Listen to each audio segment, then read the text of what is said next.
দুনিয়া কিছুই না, কিচ্ছু না দুনিয়া। সকালে আপনি না থাকলে আপনাকে বিকেলেই এরা মাটি দিয়ে আসবে। চোখ বন্ধ করে চিন্তা করবেন, রাত্রেবেলা আপনি পৃথিবীতে নাই, আপনার স্ত্রী, আপনার সন্তান, আপনার প্রতিষ্ঠান, আপনার সংগঠন, আপনার সব কিছু কি থেমে আছে না চলছে? সব চলবে ভাই, কেউ থেমে থাকবে না, শুধু আমরাই থাকবো না। অতএব আমাদের কবরের চিন্তা আমাদেরকে করতে হবে। জ্ঞান অনুযায়ী আমল করি, অবহেলা না করি ইনশাআল্লাহ। 3 নাম্বার, আদর্শ পরিবার গঠন করেন। পরিবারটা হবে ডিনামাইট।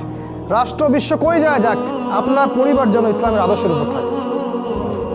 কারণ কু আনফুসাকুম ওয়া আহলিকুম নার, নিজে বাঁচো জাহান্নামের আগুন থেকে, পরিবারকে বাঁচাও। আপনার ছেলের ব্যাপারে সচেতন হন, মেয়ের ব্যাপারে সচেতন হন, স্ত্রীর ব্যাপারে সচেতন হন। আপনার পরিবার, আপনার রক্তের সম্পর্ক, আত্মীয়, এদের মাঝে আপনি দিনের প্রচারটা করেন। কোথায় কে জাহান্নামে যায় যাক, ওটার পরের চিন্তা আপনার, ওটা চিন্তা আপনার করতে হবে না। এখন আপনি আপনার পরিবারের দিকে ফোকাস করুন। যদি আপনি পরিবারকে